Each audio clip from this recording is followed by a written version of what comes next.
مقدمة عن علم أنماط الشخصية. لقد خلقنا الله بطبيعة معينة، وخلق الله معجز للغاية، ولا يزال العلماء يدرسون ويبحثون في طبيعة النفس البشرية، وكل يوم نسمع اكتشافات وحقائق عجيبة عن خلق الله المعجز للإنسان. فعندما نتكلم عن علم النفس فغالبا ما نتكلم عن المرض، فهذا الإنسان مصاب بالقلق، وهذا مصاب بالاكتئاب، وهكذا. ولكن ماذا عن الجانب الطبيعي؟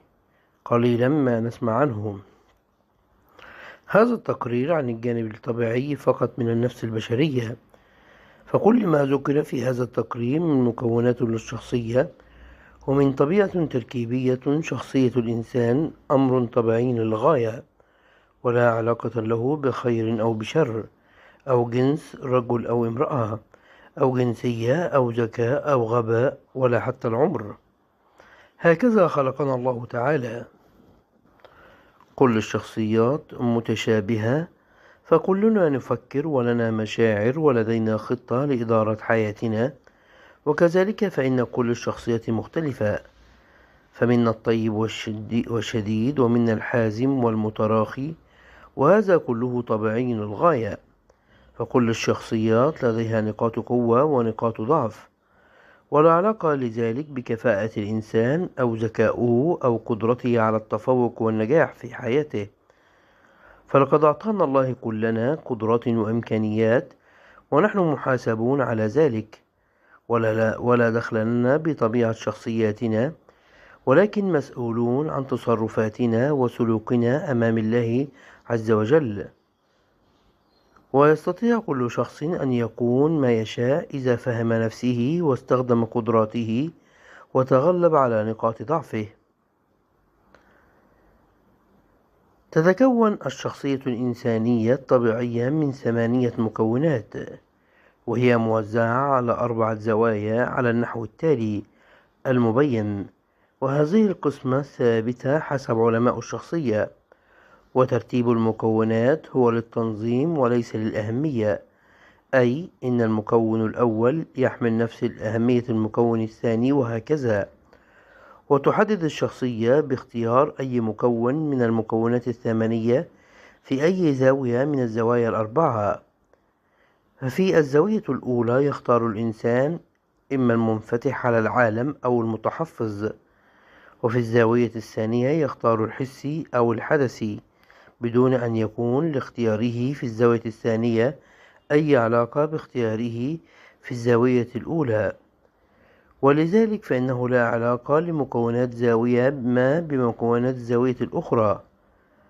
وعلى ذلك فإن عدد الشخصيات على حسب نظرية أنماط الشخصية هي 16 شخصية، وكل إنسان لديه تفضيل معين لمكون الشخصية في كل الزوايا، وهذا التفضيل الطبيعي هي من طبيعة خلق الإنسان، وهو ما يصبغ شخصية الإنسان بطبيعة معينة تميزه عن الشخصيات الأخرى. وأخيرا، شخصية الإنسان ثابتة لا تتغير، ولكنه يمكن أن تتطور في أي اتجاه يحدده الإنسان. وكل الشخصيات تتأثر بما حولها من مؤثرات، وكذلك تؤثر في العالم من حولها، ولذلك فإن لكل شخصية طبيعتها في التطور، ولكنها لا تتغير. عنوان: كيف نتعامل مع المعلومات المستوحاة من علم أنماط الشخصية؟ ستساعدك هذه المعلومات على فهم نفسك بصورة عميقة، وكذلك التعامل بفاعلية مع الآخرين. تأتي أهمية هذه المعلومات من رغبتك لفهم أعماق ذواتنا ومن ثم تطبيقها. وهناك 3 خطوات تمكنك من تحقيق الاستفادة من علم أنماط الشخصية في حياتك، وهي: أولاً، الإدراك، وينقسم إلى: 1. فهم نفسك وإدراك أهمية هذه المعلومات تأتي في المقام الأول.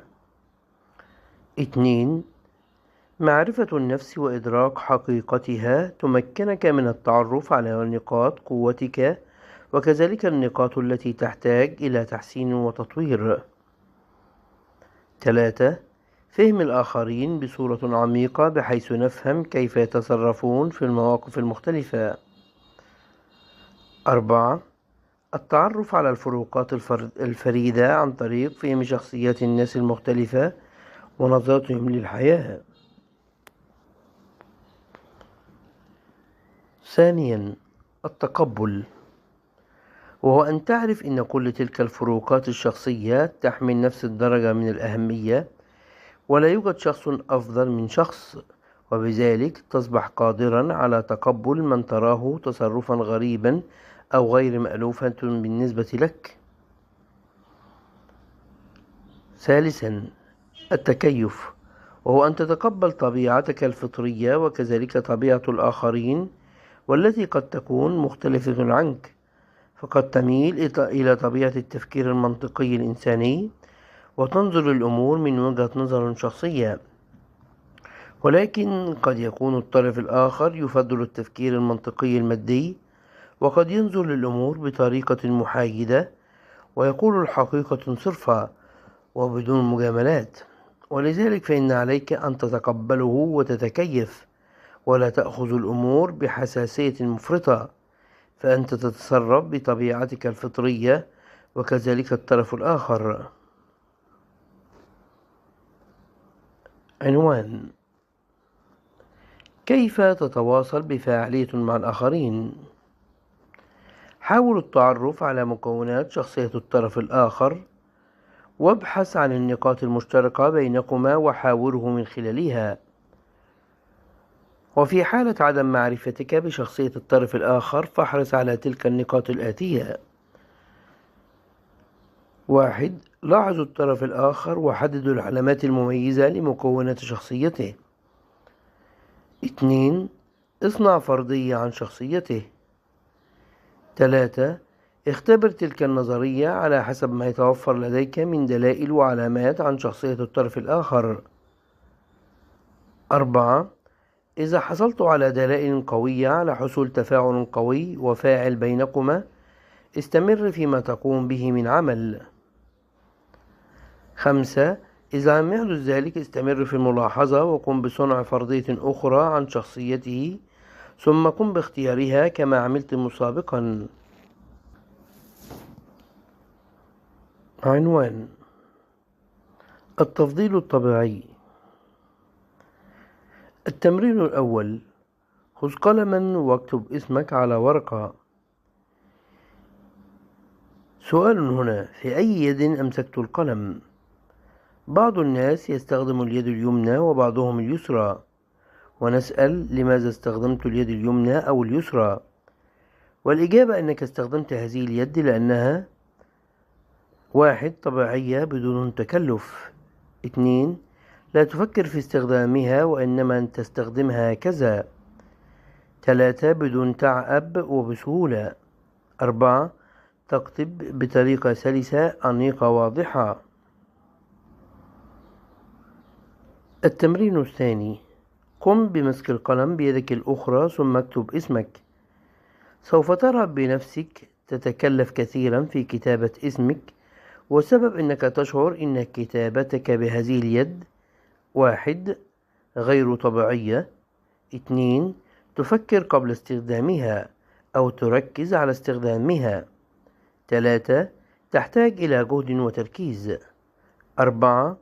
تكتب بطريقة غريبة غير سلسة وغير واضحة. ولذلك فإن التفضيل الطبيعي هو أنك تميل إلى استخدام مكونات معينة تلقائيا وبدون تفكير، ولكن هذا لا يعني أنك لا تستطيع استخدام المكونات الأخرى، بل أنت تفضل هذا الجانب دون غيره، وإن كانت لديك القدرة على استخدام كل هذه مكونات شخصيتك.